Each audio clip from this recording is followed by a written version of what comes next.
Hello po mga kababayan, si Dante Maravillas. Dito ulit tayo sa ating podcast Life with Dante N. Pag-usapan naman po natin dito yung mga fears natin sa buhay. And gusto kong mag-share sa inyo ng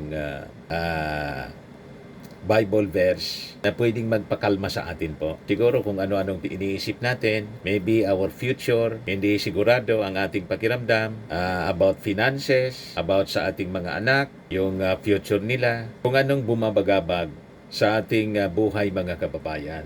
And siguro makakatulong itong Bible sharing na gusto ko pong ibigay sa inyo ngayon.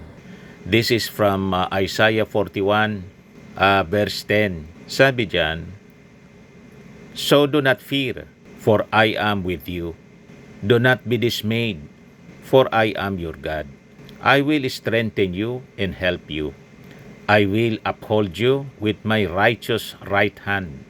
Di ba mga kababayan, napakagandang assurance na galing mismo sa bibig ng ating Panginoong Ama sa langit.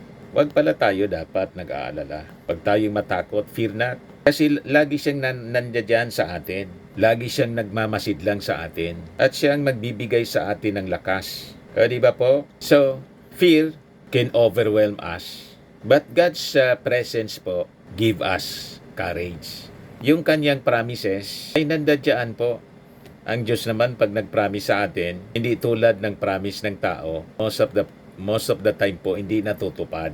Ganon. So He promises to strengthen us and help us in every moment of fear and uncertainty. With Him by our side, we have no reason to be afraid. Ganon po mga kababayan. Kasi sabi niya, for His righteous hand upholds us. O di ba? Napakagandang assurance mga kababayan. Galing mismo sa bibig ng ating Panginoong Diyos Ama sa langit. So samahan po ninyo ako mga kababayan sa maiksing panalangin ngayon. Heavenly Father, I trust in your presence and strength to overcome every fear I face. Amen. Yan po yung ating short video ngayon dito sa ating podcast, Life with Dante N. Lagi nating tatandaan, sa buhay mga kababayan, you become what you believe.